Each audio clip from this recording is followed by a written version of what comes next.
Chapter 1. The Cat with Golden Eyes.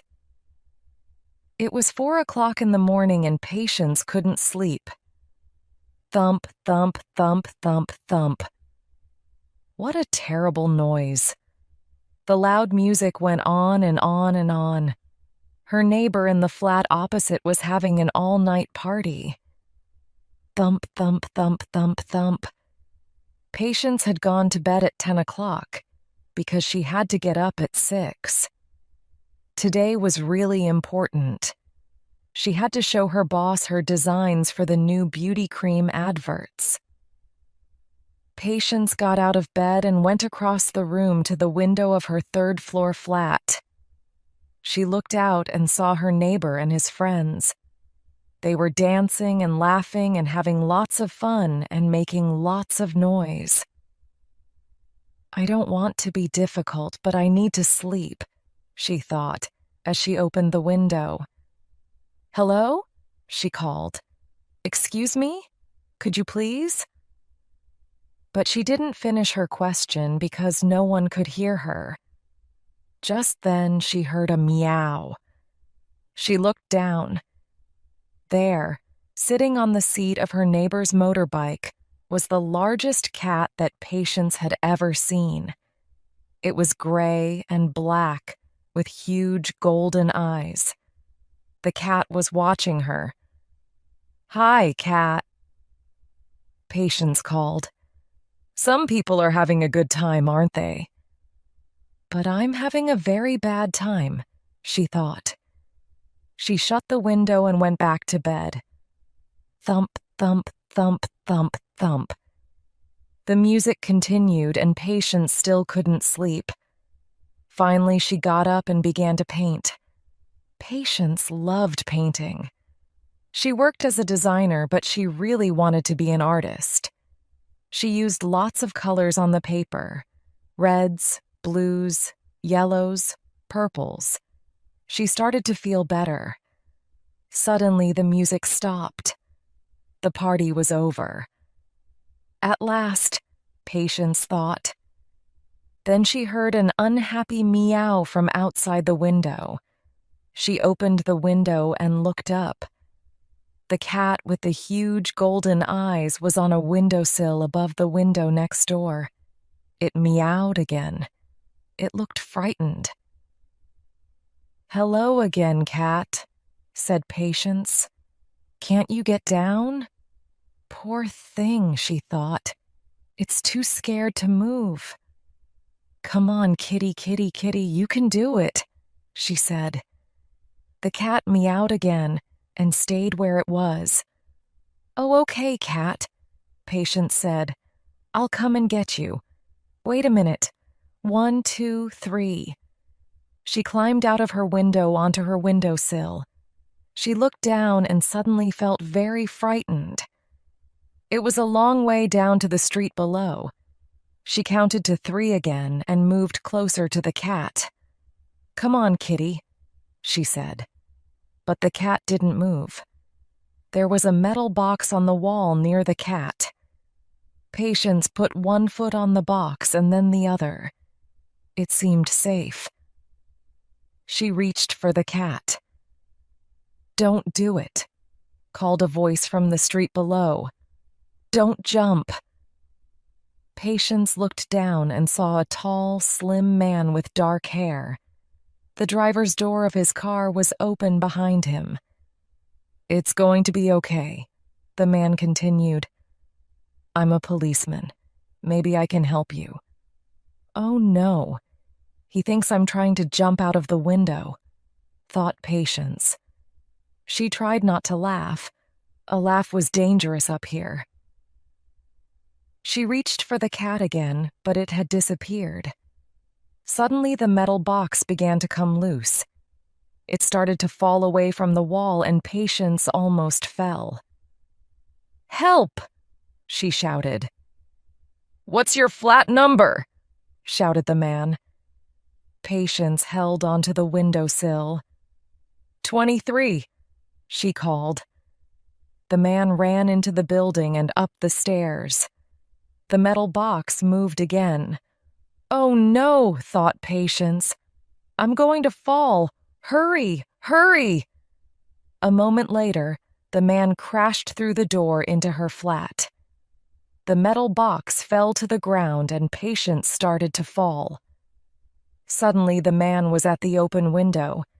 He caught her and pulled her back into the room. "I've got you! I've got you!"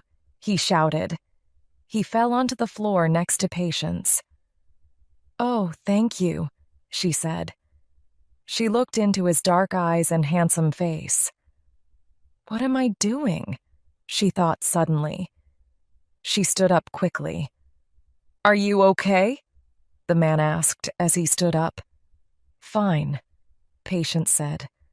Her face was going red. "Never better. And you?" "Is that all that you can say, Patience?" she thought to herself. "This man's just saved your life." At that moment, the cat with the golden eyes came through the window and jumped onto the floor. "I went out there to rescue that cat," Patience told the man. He was amazed. "You went out there to rescue your cat? What a mad thing to do." "No," Patience said. "I mean, yes, but it's not my cat." The man laughed. "So you went out there to rescue someone else's cat?" "Well, you came out to rescue me," said Patience. She smiled at him, and he smiled back. He had nice white teeth. He really was very handsome. Patience quickly looked at her watch. "Oh no, is that the time?" she cried. "I'm going to be late. I've got to go." She ran to the table and picked up all her designs. She had worked really hard on them for the past 4 weeks. She couldn't be late for the meeting with her boss. "I've got an important meeting today," she explained as they left the flat. "Good luck," he said. "I hope it goes well." "Thank you," she said. She wanted to say more, but instead she just stood there. "Go," he ordered. Patience smiled. She turned to go, but she dropped her handbag. She picked it up quickly and left. The policeman watched Patience as she went. Then he looked down and saw her purse lying on the ground. He picked it up and smiled. Today is getting very interesting, he thought. Chapter 2. A surprise visitor. Patience worked for Hadar Beauty, one of the biggest beauty product companies in the United States. She hurried into the office building. There were large photos everywhere of Laurel Hadar, the beautiful blonde wife of the head of the company, George Hadar. Patience crashed into someone. "Sorry," she said. Then she crashed into someone else. Oh no, she thought. Things are not going well today. George Hadar was a very important man. He had built Hadar Beauty from a very small company into a huge world corporation. He was having a meeting with the other directors of the company. On a screen behind him were 2 large photos of the same woman. In one photo, the woman looked ugly and old. In the other photo, she looked very beautiful and 20 years younger. George Hadar pointed at the photos. "Women want to look beautiful," he said. "They want to look younger. That's good news for us because they will pay us lots of money for our beauty products." He laughed. Everyone in the room laughed with him, except his wife. "In 1 week," he continued, "we will give them a new product. Bow Line. It's the most exciting beauty product since soap. It doesn't just hide the lines on a woman's face. It really makes her skin young again." Everyone clapped. And we're going to have a new face for our new product, aren't we, Laurel? Hadar looked at his wife. Laurel stood up. Yes, she said. My husband and I have decided that after 15 years, it's time for a new face for Hadar. A younger face. She sat down. The photo on the screen changed to a beautiful young woman with long dark hair, dark skin, and beautiful eyes. This is Drina, said Hadar, the future of Hadar Beauty. Patience stood in front of Hadar's door with her designs. I'm so nervous, she said to her friend Sally. These are my first really important adverts and I want everything to be perfect. Don't be nervous, said Sally. You're such a good artist and your designs are wonderful. Good luck. I'm going to need it, thought Patience as she walked into Hadar's office. Hadar was sitting at his desk. Laurel was standing by the window. Hi, Mr. Hadar, said Patience as she put her designs on his desk. Sit down, said Hadar. Patience sat down. Hadar looked quickly at her work. I don't like these designs at all, he said. I told you clearly what I wanted. Why haven't you done them that way? Look at this red, for example. It's completely wrong. I wanted something darker. But you said, Patience began, and then stopped. Perhaps it wasn't a good idea to say anything. I know what I said, shouted Hadar. Your clothes are terrible and your hair is terrible. It's no surprise that your designs are terrible too. I'm sorry, Mr. Hadar, said Patience. Please give me another chance. Laurel turned around. Give her more time, George. You know she's a good designer. Okay, said Hadar. By midnight tonight. Patience got up. She gave Laurel a quick smile as she walked to the door. That's the second time that someone has rescued me today, she thought. While Patience was working on the designs, Sally was standing behind her. She was putting cream on her face. This bowline cream is brilliant, Patience, she said. Patience looked round. You're using a lot of that cream, Sally, she said. You can't buy it yet. How did you get it? Sally didn't answer. She offered the cream to Patience. No, thanks, Patience said. Well, you don't really need it, said Sally. Ow. What's the matter? Asked Patience. I've got another headache. It's okay. It'll go away. There's a man to see you, Patience, said Lance, another Hadar designer. Sally looked into the hall. Wow, she said. He's really good looking. When Patience looked up, she got a surprise. It was the handsome policeman. Hello, he said. Hi, said Patience. Sally, this is... She stopped. She realized that she didn't know the man's name. This is the detective that I told you about this morning. Tom Lone, said the man. Nice to meet you, said Sally. Well, I must go. See you soon. And she left Patience alone with Tom. How did you know where to find me? Patience asked him. You dropped your purse, he said, giving it to her. Oh, I didn't know. Thank you so much, she said. I like your work, he said. He pointed to her drawing book, which was open on her table. Thank you, she said. Her face was hot. Would you like to have a coffee with me tomorrow? He asked. There's an Italian cafe around the corner. 𝐒𝐭𝐨𝐫𝐢𝐬𝐡, on 6th Street. Is 1 o'clock okay? Patience tried to speak, but she couldn't move her mouth. Yes, I'd like that, she said finally. Great, said Tom. See you tomorrow then. As he walked away, Sally arrived. Wow, said Sally. Lucky you.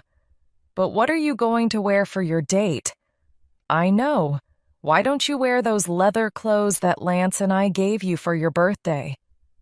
Patience imagined herself in the tight leather trousers and jacket. No way, she thought. That's not my style at all.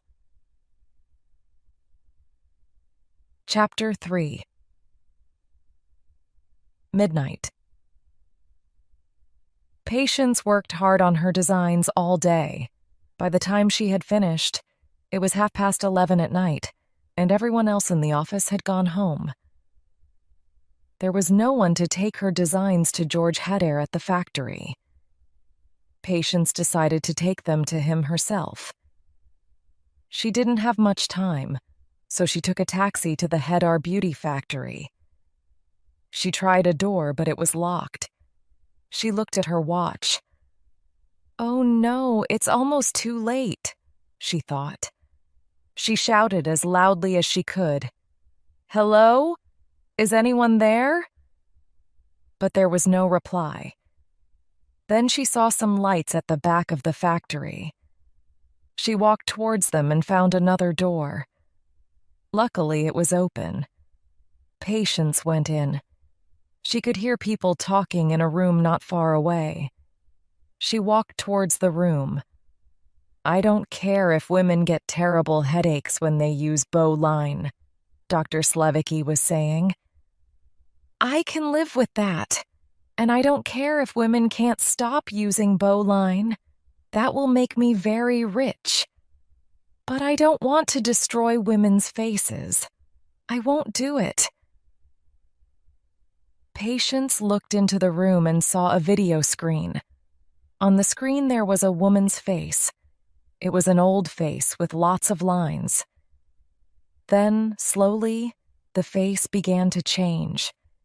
It became younger and younger. The lines disappeared. But the face continued to change. It became hard like a stone. The skin began to crack. Patience turned and ran. She crashed into a table. Who's there? Shouted 𝐒𝐫𝐫𝐞. Patience ran as fast as she could. A door opened and 2 men came out. Their names were Armando and Wesley. Their job was to protect 𝐒𝐧𝐠𝐥𝐢𝐬𝐡, and they went everywhere with him. Patience hid behind a big machine. Come out, Wesley called. It's okay. We only want to ask you a few questions. Oh, good. That's okay then, thought Patience. She came out from behind the machine. I'm sorry. I think I'm in the wrong. Bang! A bullet from Wesley's gun hit the machine beside her. Patience dropped her designs and ran. Bullets flew past her as she ran through the factory. She came to a pool of dark water. There were lots of metal bridges over it, but there was no way out to another part of the factory. Patience looked up. Above her were several huge pipes. Maybe she could find a way out up there. She climbed inside one of the pipes and began to move down it on her hands and knees. Then, suddenly, she reached the end. It felt like the edge of the world. Far below her was a fast river, and between her and the river were 200 meters of nothing. Suddenly, she heard a terrible noise. A huge wall of water was coming up behind her. Armando and Wesley had opened the pipes.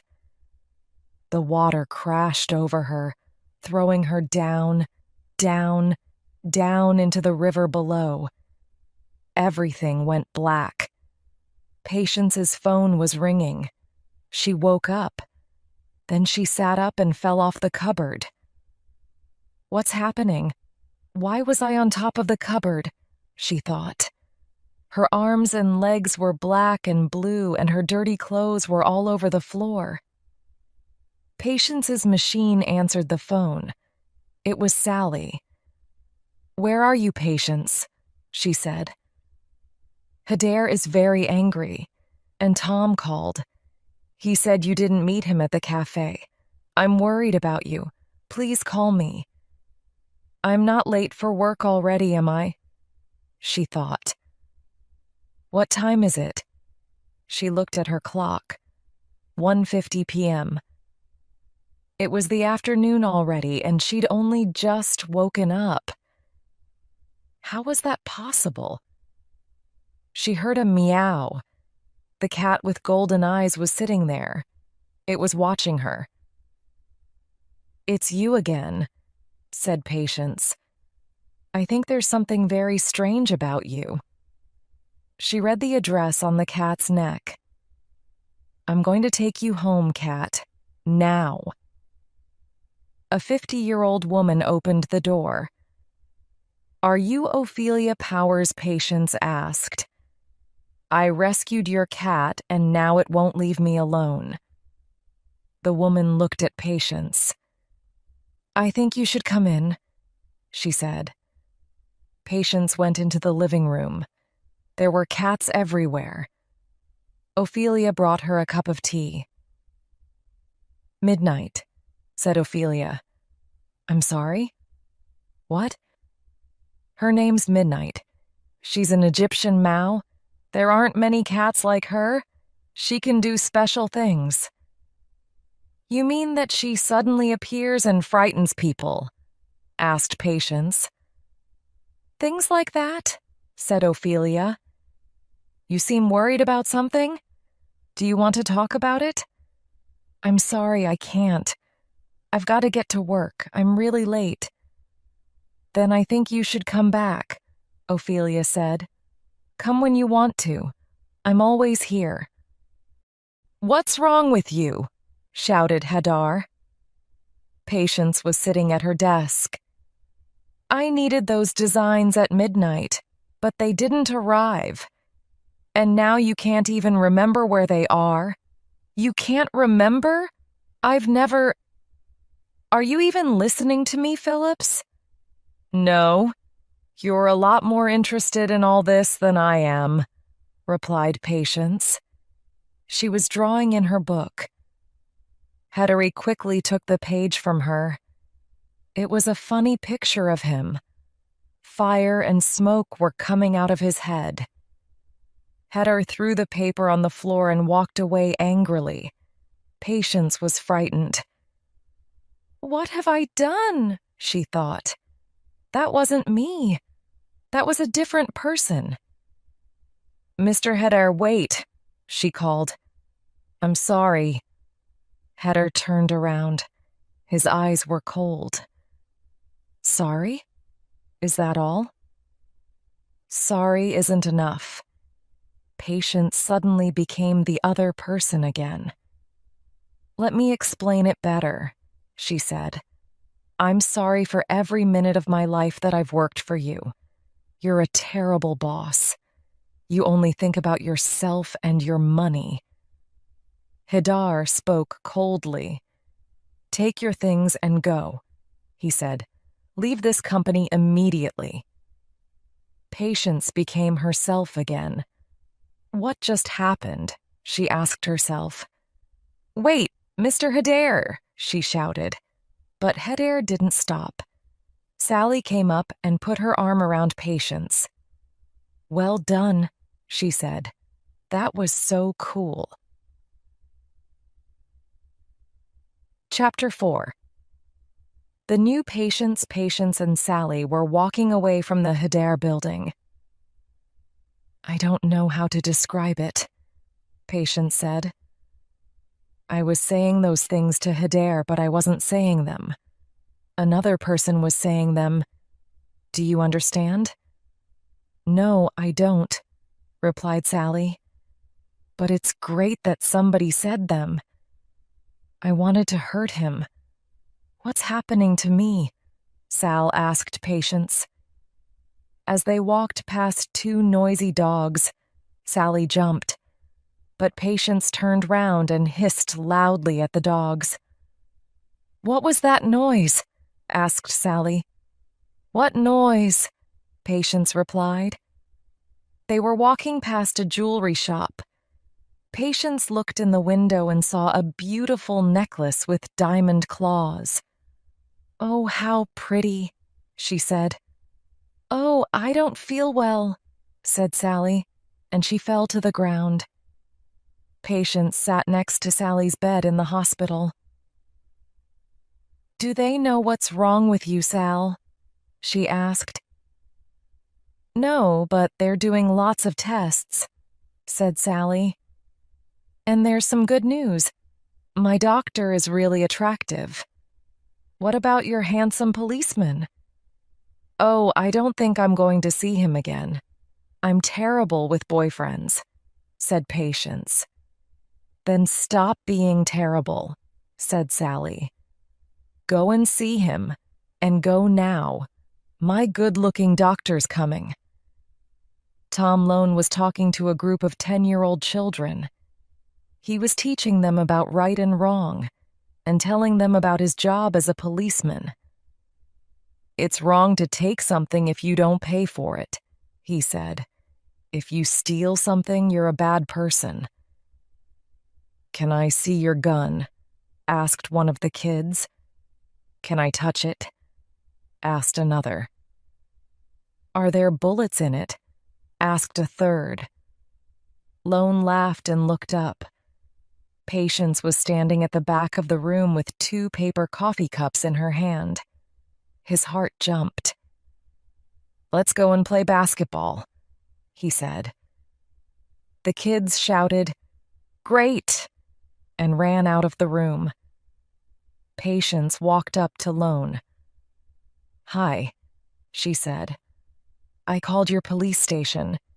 They said you'd be here. Oh, and you never got your coffee. Here it is.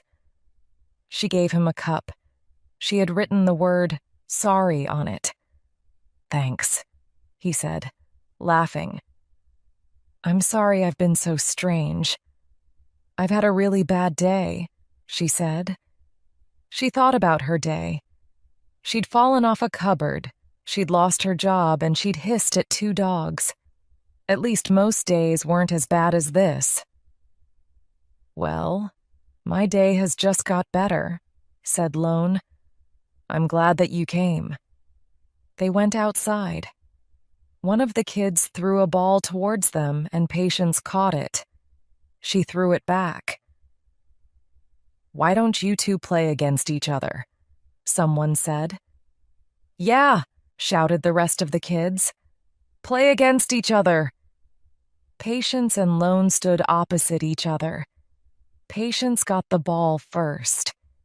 Then Lone managed to steal it from her. He tried to get a goal but missed. As soon as the ball was free, Patience quickly took it. But when she tried to get a goal, Lone stood tall in front of her. She jumped up high and hit him with her knee.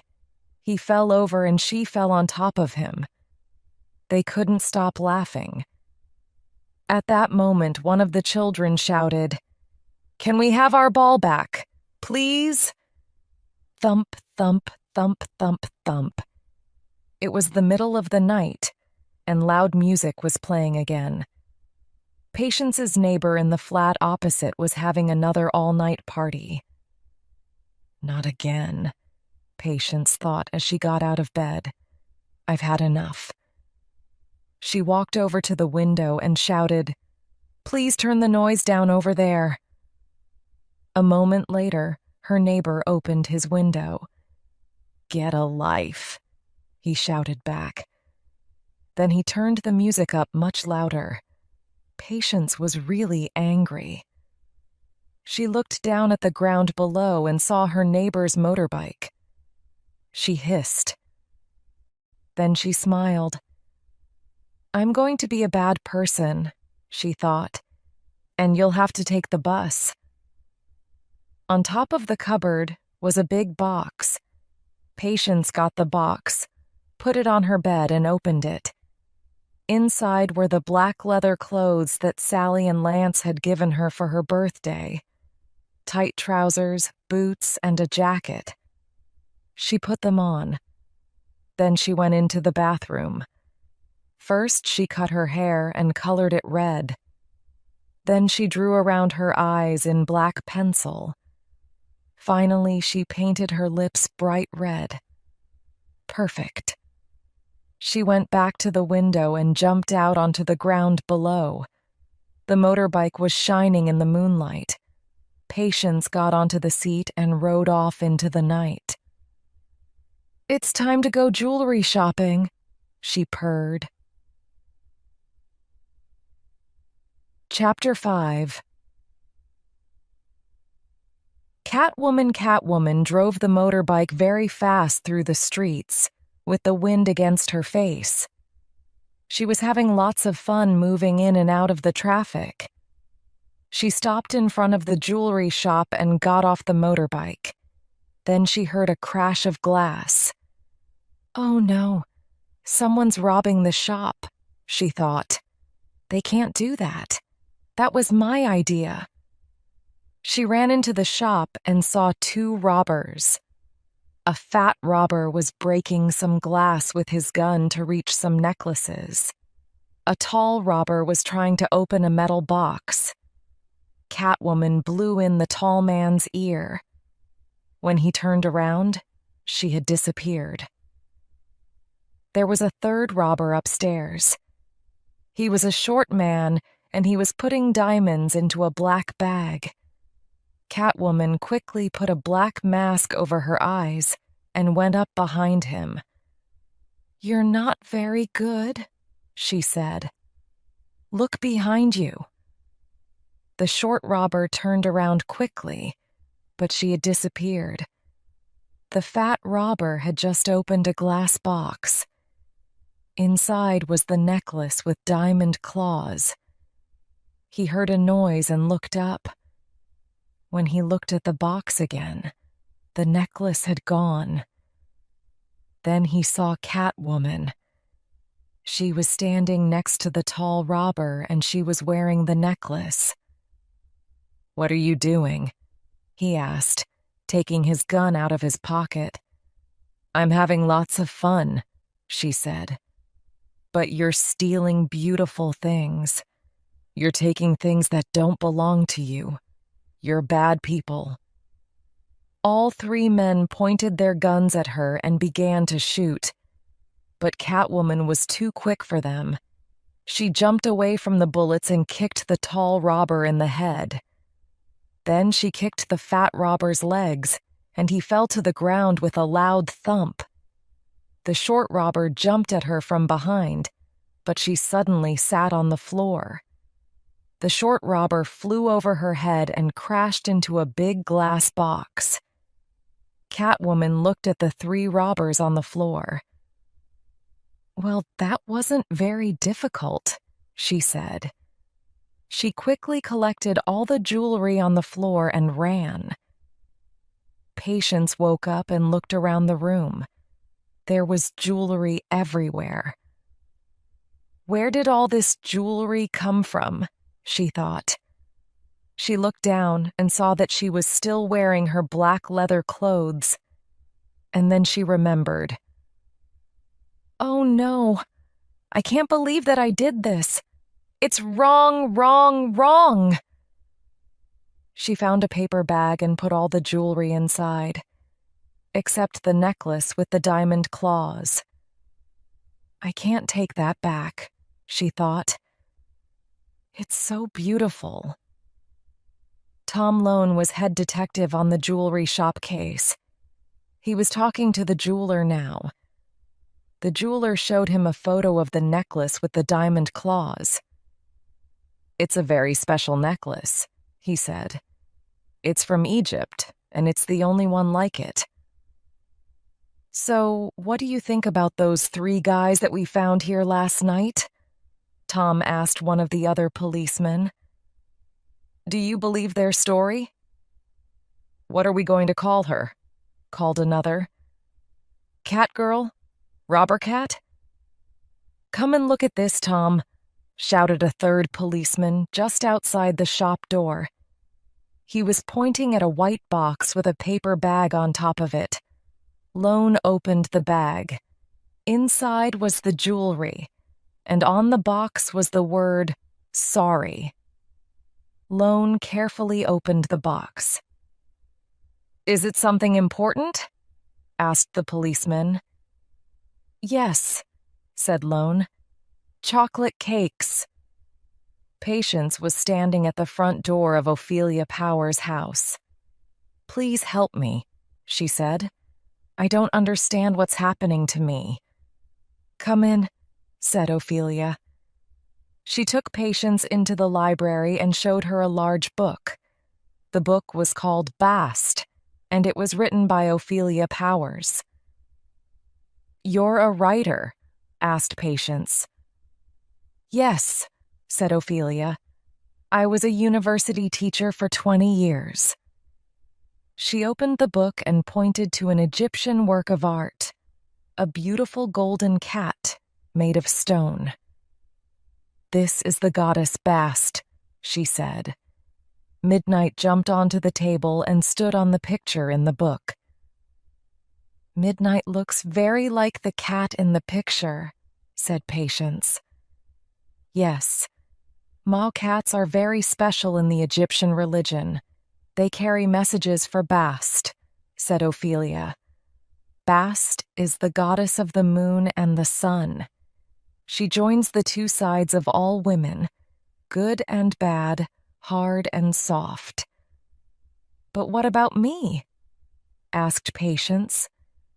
"I don't understand how." Ophelia stopped her. "What happened the other night?" "I can't remember," Patience replied. She moved towards the window. "I'll tell you then," said Ophelia. "You died." "What?" cried Patience. "I didn't die. I'm here, aren't I? You're mad. You're completely mad." She jumped onto the windowsill, ready to attack. "You died," Ophelia said again. "But you were reborn. You were reborn by Bast's message carrier, the 𝐿. Midnight saved you." Patience began to remember the terrible noise, the mountain of water crashing over her, falling down, down, down into the river, and then a cat with golden eyes, Midnight, giving her life. She got down from the windowsill. "You're not alone," Ophelia said. "𝐿 cats have saved lots of others too." She showed Patience pictures of cat women from many different countries. Some of the pictures were only a few years old.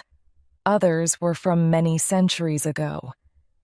Then she gave her a cat mask. "So, what should I do?" asked Patience. "If I'm not Patience now, But you are Patience," Ophelia explained. "You're a cat woman. You can see and hear and move much better than you did before. You can do all the things that a cat can do. And at the same time, you're still Patience. You're both. Accept who you are, and you can be free." Patience took all the claws off the necklace and put them on the fingers of her leather gloves. Then she used the claws to cut her leather jacket, her trousers, and her boots. As she worked, she began to remember more and more. She remembered running through the factory. She remembered Wesley and Armando chasing her with their guns. She put on her new cat mask and the clothes that she had designed. Then she looked down at her work table and saw a picture of 𝐒𝐧𝐠𝐥𝐢𝐬𝐡. She remembered that she had nearly died. It was time to get some answers. Chapter 6. Ahead for Heights. Catwoman ran and jumped across the rooftops to the 𝐒𝐬𝐿 factory. She was wearing her leather trousers and her long black gloves with the diamond claws. She wore 2 black belts across her stomach and the cat mask over her face and hair. She saw Armando outside the factory. He was getting into a car. When the car drove away, Catwoman followed, jumping from rooftop to rooftop. The car stopped at a nightclub. Catwoman followed Armando inside. The barman looked at Catwoman in surprise. "What can I do for you?" he asked. "I'd like a milk without the vodka. No ice." As she drank the glass of milk, she saw Armando going to the dance floor. She finished her milk and followed him. 2 dancers in black leather were dancing with a whip. Catwoman took the whip from them. "Excuse me?" she said as she began to dance, circling the whip around her.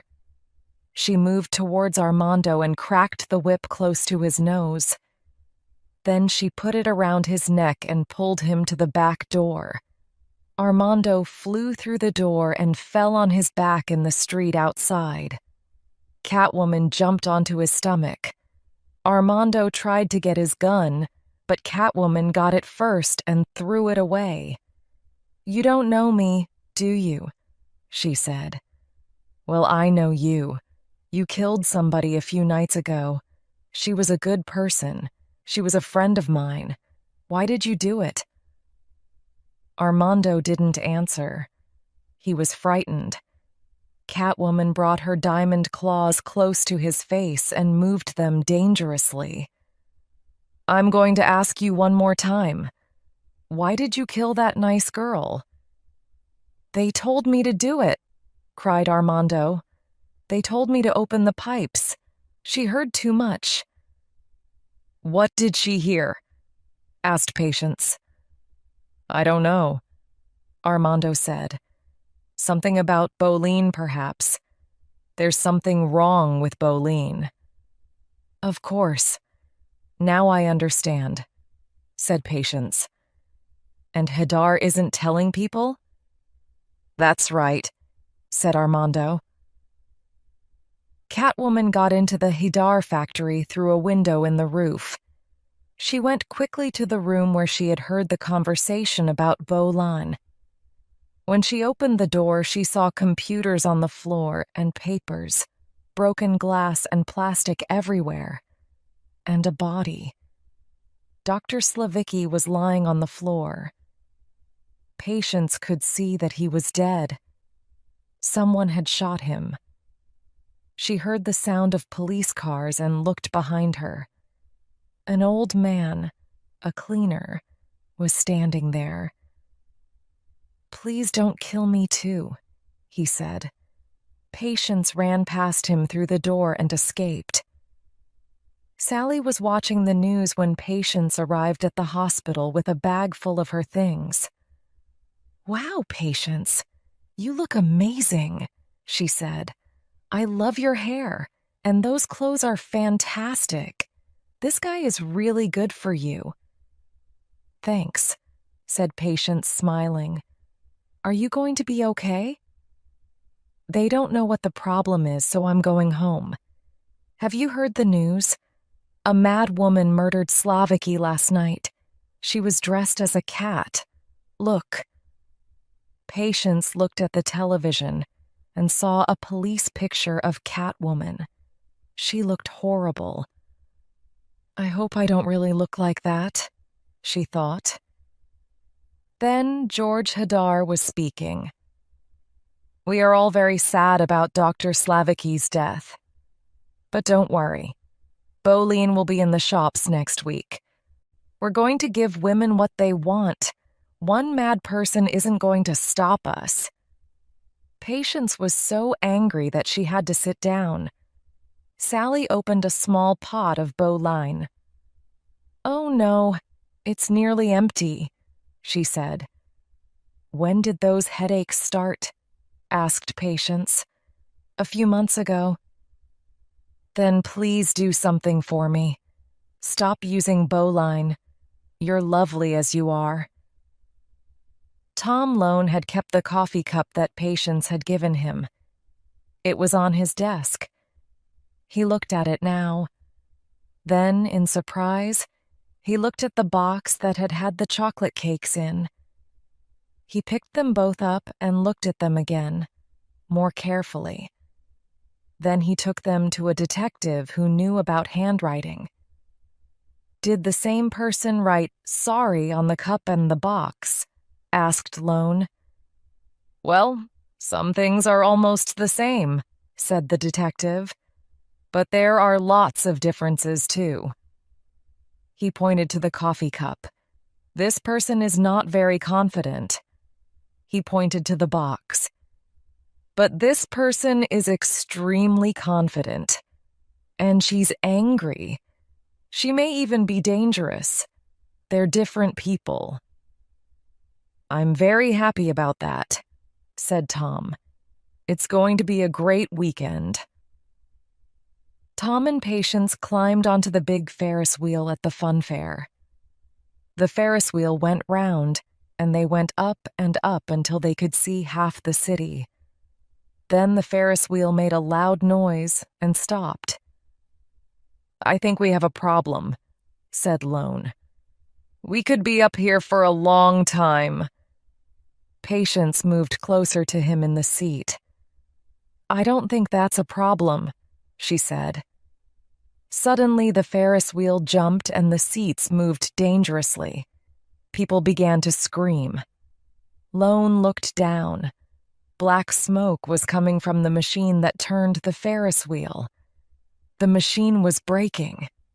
If it broke completely, the Ferris wheel would turn too fast, and everyone would fall out. "I'll be back in a minute," he shouted to Patience. He climbed out of their seat and down the wheel towards the machine. Patience heard someone crying. It was a small boy. He was in a seat on his own. As she watched, the Ferris wheel jumped again and the boy almost fell out. He held the seat tightly with his hands, but his legs hung in the air. "Don't worry," Patience shouted. "I'm coming to get you." Like a cat, she jumped quickly towards the center of the Ferris wheel and then out again towards the little boy's seat. At the same time, Lone reached the machine. It was going to break very soon. Quickly, he looked for something to stop it. Patience jumped 5 meters up to the boy's seat. She held the seat with one hand and the boy with the other. "It's okay. I've got you," she said. Lone found a long piece of metal. He took it and pushed it into the machine. The Ferris wheel made another terrible noise, then stopped moving. Suddenly, the seat moved and Patience and the boy began to fall. Patience managed to hold another seat, and she caught the boy with her legs. The boy held her tightly as Patience looked for a way to the ground. "You're okay, Patience. I'm going to bring you down slowly." Patience looked down and saw Lone. He was turning the machine by hand. When they reached the ground, Lone took the boy from Patience and gave him to his mother. Then he turned to Patience. "I don't know how you did that," he said. "Well done." "You did a good job, too," Patience replied, and she took him in her arms. Chapter 7. A night at the theater. "Let's celebrate," said Lone to Patience as they walked away from the fun fair. "Would you like to have dinner?" "I'd love to, but I can't. Not tonight," said Patience sadly. She really liked Lone, but she needed to see George Heder tonight. Catwoman looked up and saw the camera on the wall outside Hedder's big house. She cracked her whip at it, and it pointed a different way. Then she climbed the wall and jumped across to a first-floor window. She looked in and saw lots of books and papers and a large desk. It was George Hedder's home office.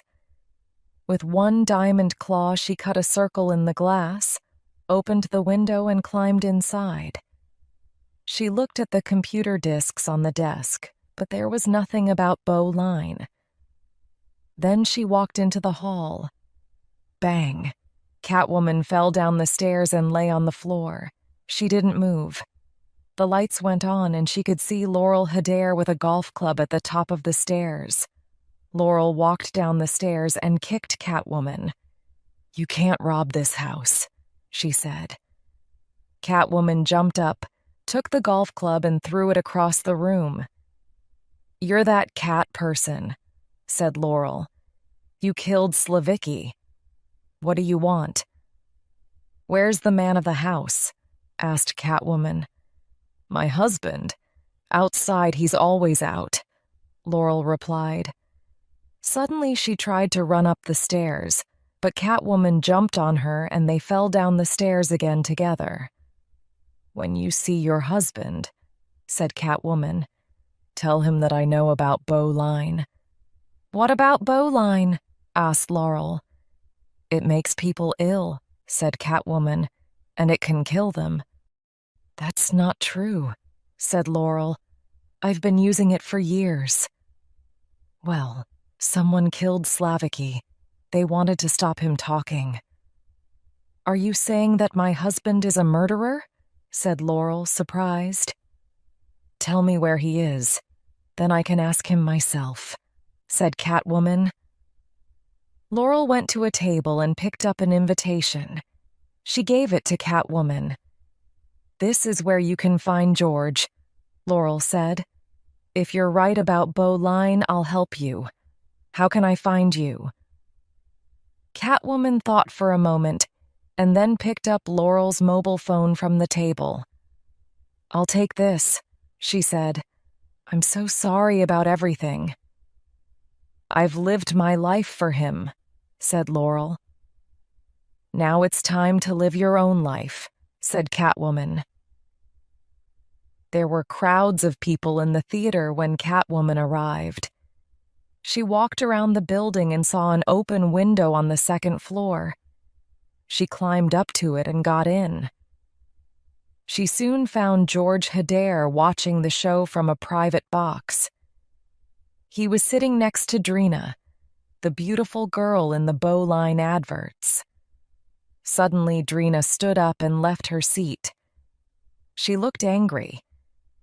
Catwoman smiled. Catwoman sat in Drina's seat. "Hello, George," she said. "Do you like my claws?" She quickly cut him across the face. The music was very loud, so nobody could hear his scream. Catwoman pushed Hedder against a wall. Her diamond claws cut his skin. "I know all about 𝐭𝐨𝐫𝐞𝐬, she said. "I know that it can kill people. Patience knew about 𝐭𝐨𝐫𝐞𝐬 too. So you killed her." "What?" shouted Hedder. "I didn't kill her. I told her to leave the company." Suddenly, the door opened and several policemen with guns ran in. Catwoman jumped out of the box towards the dancers in the show. Everybody clapped. They thought that she was one of the dancers. Then she jumped up towards the theater lights. Suddenly, she heard a voice. "Stop right there." It was Tom Lone, and he was pointing a gun at her. He climbed up towards her, but then he began to fall. Catwoman jumped to save him. She threw his gun away and then kissed his nose. "You're under arrest," he said, but Catwoman escaped from him. Lone went after her and kicked her in the stomach. Then Catwoman saw a rope. She jumped onto it. The rope took her to the other side of the theater. Lone tried to catch the rope, but he fell. Catwoman caught him and held him tightly, with her legs under his arms. But Lone pulled suddenly. The rope broke, and a moment later they were falling very quickly downwards. Luckily, Catwoman caught an electric line and they were safe. They crashed onto the floor of the theater. Catwoman looked up and saw lots of policemen all around them. They were all pointing guns at her. "You're under arrest," said Lone for the second time. He reached for her mask, but Catwoman was too quick for him. She jumped towards the electric line and pointed it at the back of the theater. Bang! All the lights went out. Nobody could see anything, except Catwoman. Cats can see in the dark. This is terrible, really terrible. Heddery was shouting into the telephone in his office. Who is she? And how does she know everything? What can we do? It's okay, Georgie. Laurel was standing at the door. Don't be frightened. Don't be frightened, shouted Hadar. We're going to lose everything and you tell me not to be frightened? No, George, said Laurel as she moved towards him. I'm telling you to be a man. For once in your life, be a man. Hadar hit Laurel across the face. Laurel didn't move, but Hadar screamed. His arm hurt badly. His wife's face was really hard, like a rock. You stupid man, she said. Chapter 8. A Wanted Woman. Patience was looking in the mirror. She was holding a long dress in one hand and a very short one in the other. Which one should I wear tonight? She asked Sally. Wear the long one at church, the short one at the beach. I'm taking you shopping, said Sally.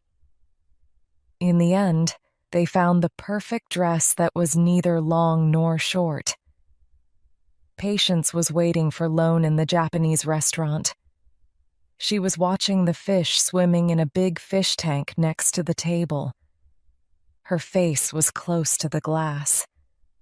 I'm hungry, she thought. Pretty, said Lone behind her. Thank you, said Patience. Well, you are pretty, said Lone, but I meant the fish. Patience went red. They sat down at the table and ordered dinner. Have you heard of Catwoman? He asked as he poured her a drink. Patience felt cold. Yeah, she said after a moment. She carries a whip, doesn't she? She kissed me, said Lone. Really? Said Patience. It was exciting when Lone talked about Catwoman like this. I think I'm a little jealous, she thought. How strange. So what do you think about me and Catwoman? Asked Lone. A waiter arrived and put a huge plate of fish on the table. Patience quickly took a piece of fish and put it in her mouth. That depends, she said. Do you like bad girls? I'm a policeman, he said. I put bad people in prison. Perhaps you don't always know who's good and who's bad, said Patience. You're different, he told her. You're special, and I want to know more about you. Do you really? She asked. Yes, I do, he said. Lone looked at Patience. She was asleep on the sofa and she looked beautiful. He went to the bathroom for a glass of water. As he was walking back across the room, he stepped on something hard. It cut his foot. Ow, he said quietly. He didn't want to wake Patience up. What was it? He picked it up to see. It looked like a diamond claw. Lone looked at it for a moment. Then he began to realize the truth. Oh no, he thought. The cup and the box with sorry on them. The way that Patience had saved the boy on the Ferris wheel. He was beginning to understand everything. He sat down with his glass of water and tried to think. How could he get proof that Patience and Catwoman were the same person? He looked at the glass. Patience had drunk from the glass last night and left a red lip print on it. And Catwoman had left a red kiss on his nose at the theater. There was a photo of it at the police station. Patience woke up. Her mobile was ringing. "Hello? It's me," said Laurel. "I can't believe it, but you were right. I've got proof. We have to stop George. Bowline will be in the shops by Monday. Can you come to the house immediately?" "Okay," said Patience. "I'll be there as soon as I can." Patience looked around the flat. "Tom," she called. Where was he? She saw a note on the chair. "Sorry, I've got to go tea." That's not very nice, she thought.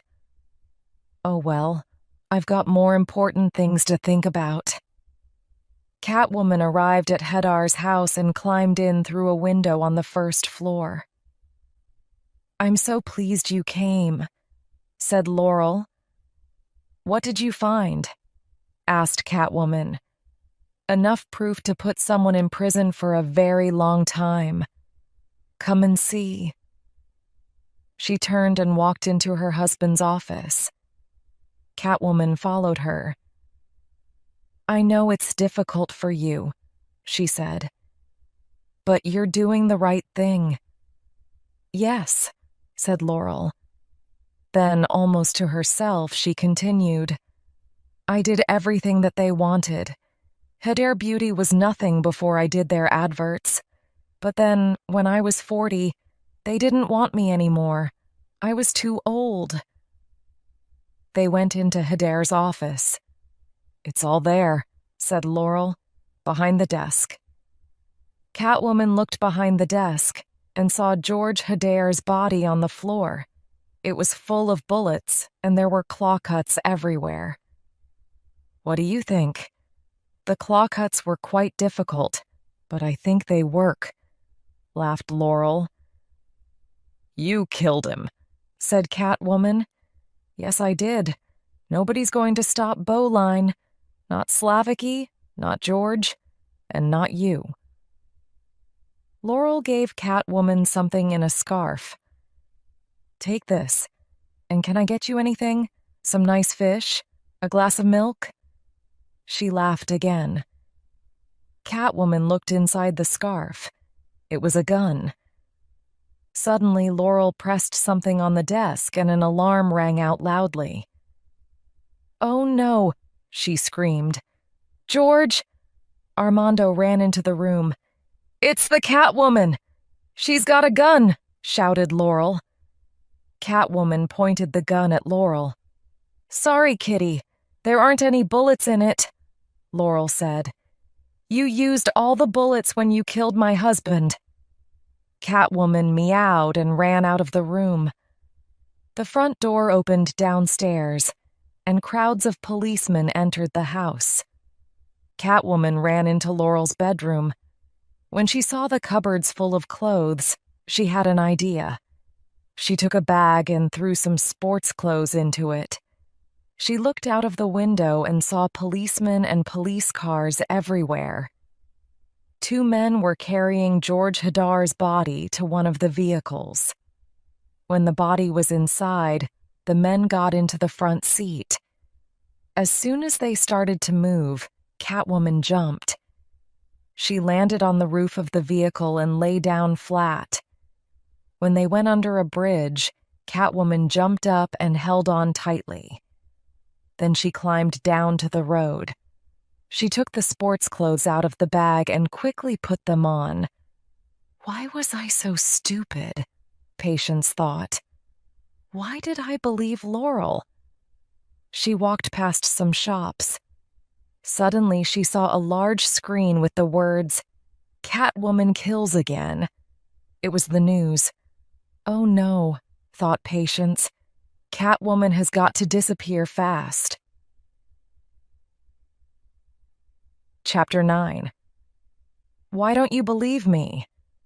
Patience opened the door of her flat. Lone was standing inside, pointing a gun at her. "I'm sorry, Patience," he said. "I've come to arrest you." Patience was at the police station. I don't like this room, she thought. There were no windows, just a table and 2 chairs. How long had she been here now? It seemed like hours. Lone sat opposite her. "I've told you again and again," she said. "𝐒𝐫𝐞𝐬 had proof that 𝐒𝐭𝐨𝐫𝐢𝐞𝐬 was dangerous. Laurel killed him to keep him quiet. George discovered the truth, and she killed him too. Why don't you believe me?" "The gun was in your hand," said Lone. "The gun that had killed 𝐒𝐻𝐻𝑒dar a few seconds before. The gun that killed 𝐒𝐫𝐞𝐬. You murdered them. Why should I believe anything different?" "Because you know me, and because sometimes things aren't as they seem. Do you remember the first time that you saw me?" "Yeah," said Lone. "What did you think?" "I thought you were rescuing a cat." "No, you didn't. You thought I wanted to kill myself. But you were wrong. And you're wrong now. Please believe me, Tom." "I'm trying to believe you, Patience," he said. "But I just can't. I'm sorry." He called to a policeman outside the door. "Lock her up again." As she followed the policeman, Patience started to cry. But then she stopped feeling sad and began to feel very angry. "Be a good kitty," laughed the policeman as he locked her door. Catwoman hissed at him. At the 𝐻𝐻𝐻𝑒dar office building, Laurel 𝐻EDAR was talking to a crowd of newspaper reporters. "My husband dreamed of a world where every woman could be beautiful," she was saying. "I'm going to make that dream come true. Tomorrow I will give you 𝐒𝐿ine. And nothing is going to stop me now," she thought. "It's time to turn out the lights, prisoners," shouted the policeman in the hall. The moon was shining through the window into Patience's room. Midnight, the cat squeezed through the bars. "Hello, Midnight," said Patience. "You've given me an idea." She got up and put her arm through the bars. Then she turned her head completely around and put that through too. Finally, she squeezed her body through the bars. Catwoman found a window and looked out. It was a long way down. 10 floors. She saw a car, a Jaguar, coming down the road. She smiled. She jumped out of the window and landed on her 4 legs. The Jaguar stopped suddenly with a loud scream of its wheels. The driver got out. "Are you okay?" he asked. "Never better, thank you," said Catwoman, as she jumped into his car and drove off. Laurel 𝐻EDAR was giving pots of 𝐒𝐿ine to female reporters. After they've started using this, they won't be able to stop, she was thinking. And I'll make lots of money. She smiled to herself. "Excuse me, Mrs. 𝐻EDAR." Lone appeared from nowhere. "Have you got a moment? I'd like to ask you a few more questions." Laurel felt cold, but she smiled. "Yes, of course, Detective Lone. Please excuse me, everyone." She walked with Lone to her office. "I saw Catwoman with a gun and my husband's dead body on the floor," Laurel said. "There were claw cuts all over him." "But there weren't any claw cuts on 𝐒𝐫𝐞𝐬's body," said Lone. And Catwoman didn't have a reason to kill either 𝐒𝐭𝐨𝐫𝐢 or 𝐒𝐭𝐨𝐫𝐞. He remembered Patience's explanation at the police station. And there was something about Laurel 𝐒𝐭𝐨𝐫𝐢 that he didn't like. He decided to test her. "I know who really killed your husband," he said. "I know about Bolene too, and I've got proof. It was you." "Me? Well, if you've got proof, why haven't you arrested me?" she asked. "You're a rich woman. I thought perhaps you would pay me for my silence," he replied. She looked at him coolly. "How much do you want?" she asked. "You've just given me the only thing that I want. You've just told me that it was you." Laurel took a gun out of the desk. She pointed it at Lone.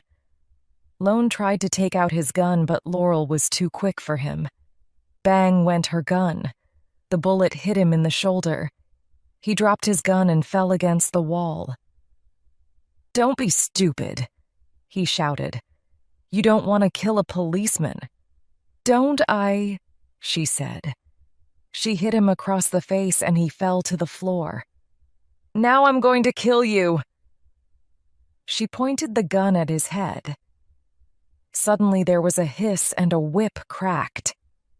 The gun flew from Laurel's hand. Catwoman jumped into the room. "Did you really think that you'd win?" she asked.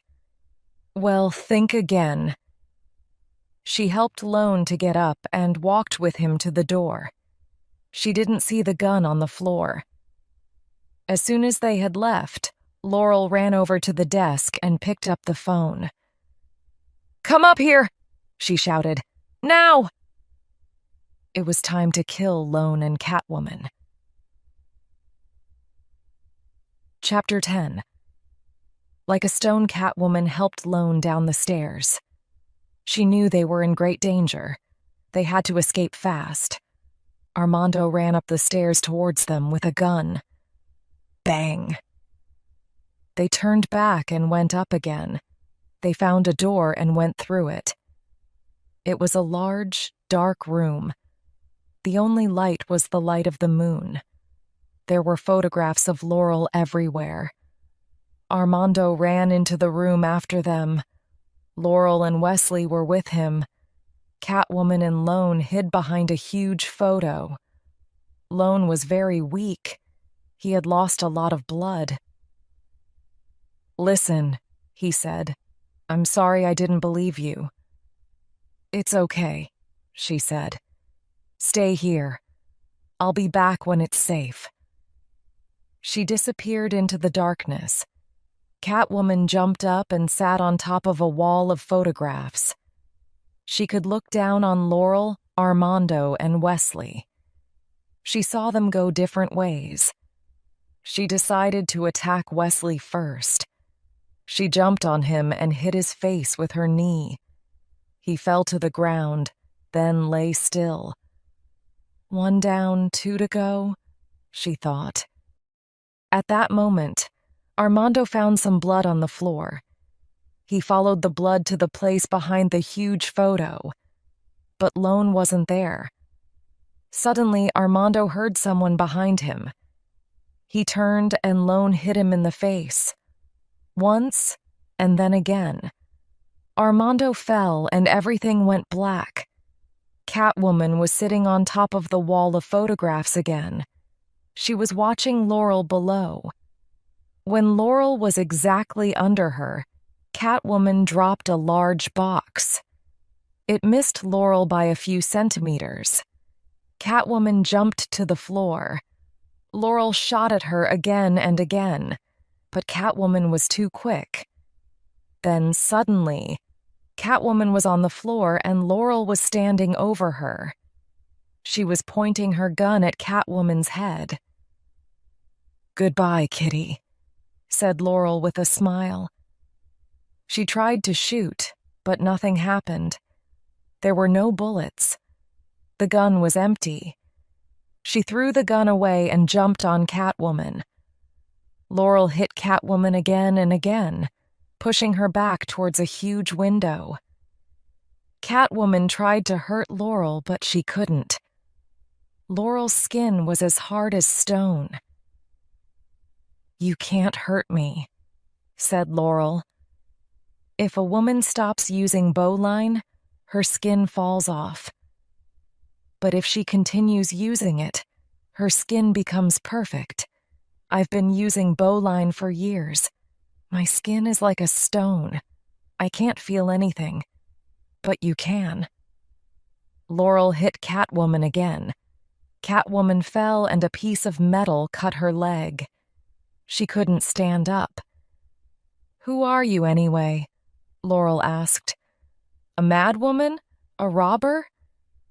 "I'm Patience Phillips," said Catwoman. "You killed me." "Patience Phillips? The designer?" Laurel laughed. "You're nobody." She kicked Catwoman. "You're nothing." Patience was suddenly frightened. "She's right," she thought. "I can only paint. I can't fight." Laurel took a metal pipe and brought it down hard on Catwoman's head. Blood ran down her face. "And now everyone will believe that you killed a policeman too."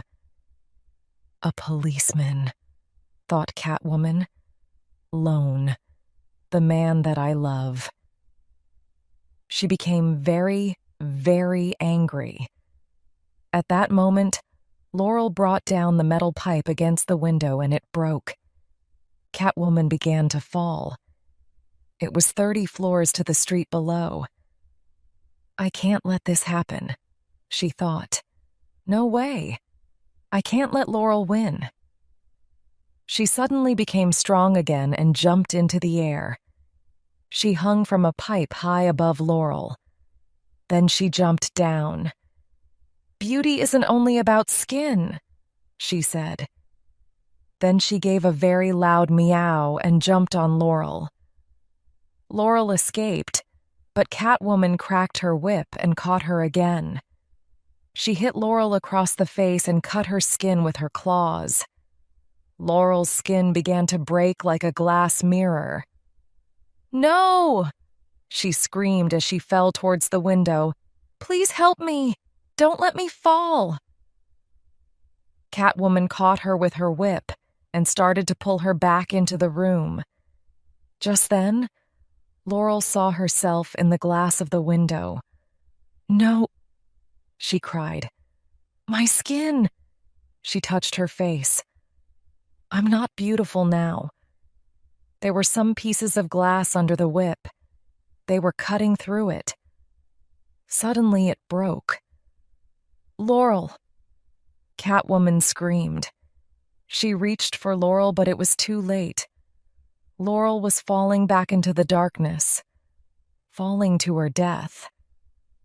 Patience looked down sadly at Laurel's body in the street below. Lone walked up behind her. "I saw you," he said. "You tried to save her." "Are you surprised?" she asked. "No," he replied. "Not at all." Catwoman kissed Lone. It was a kiss that felt like a new start. Then Catwoman ran off into the darkness. Lone watched her go, and finally, Patience walked through the building. She was very happy. On the walls were lots of pictures by new artists. She stopped and looked at one of the pictures. The artist's name was next to it, Patience Phillips. "I discovered this artist a long time ago," said a male voice behind her, "before she became famous." Patience turned around and saw Lone. She smiled. "Well done, Patience," Lone continued. "I'm really pleased for you." "Thanks," she said. "Your opinion means a lot to me." "Do you think we can ever be happy together?" he asked. "I don't know, Tom," she replied. "I'm just starting to understand who I am. I think I need to be on my own for the moment." "Well, Maybe you won't want to be alone forever. I can wait." He gave her a kiss. "Be good," he said, and turned to go. Patience watched him as he walked away. Who knows, she thought. A woman came up to her. "Your work is very special," she said. "Your colors are wonderful. They're strong and dangerous. I think you have a great future ahead of you." "Thank you," said Patience. "I think I agree." She walked through the crowd with her head high. "For the first time in my life, I believe in myself," she thought. Everything was perfect. In a corner, Ophelia watched her, smiling. Midnight sat next to Ophelia and purred.